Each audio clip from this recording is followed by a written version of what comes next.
केवढ्याला दिला आजी? भाजी आहे हा 20 रुपये. 20 रुपयाला. जास्ती घेणार? जास्ती देणार? घेणार काय तुम्ही? किती ढीग आहे ते? हे 3 आहेत, हे 6 आहेत. सगळं द्या मला. सगळे दूध 50 रुपयाला एवढी भाजी परवडणार का तुम्हाला? आम्हाला परवडते घ्या. माणसं घेऊन खुडून आणून 50 रुपयाला एवढी भाजी कसे परवडणार? आता माणसं किती रुपये घेतात? माणसं बघा आता 200 म्हणत आणि 200 पकडून झाला. 200 तुम्ही 3 माणसं झाला, 700 रुपये झाले तुमचे. हा मग ही भाजी तुम्ही जर 200 रुपयाला विकून गेला तर कसं परवडणार तुम्हाला? नाही परवडत खरं. आता एकदा शेतातलं तरी फोडाय पाहिजे ते. रेट चढ लावायचा, 20 रुपयाला एक ढीग लावायचा.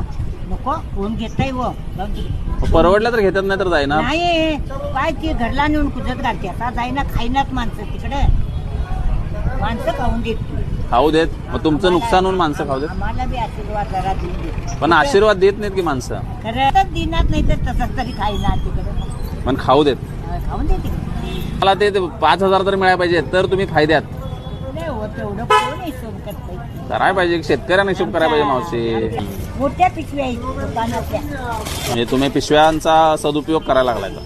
होय हे हाताला काय झालं तुमच्या? ते ते आवळ उठलाय हो. एक डॉक्टर आहेत माझे मित्र मोठे. माझं कार्ड देतो. हं. हा तुमच्या लेकाला त्याच्यावर मला फोन करायला सांगा.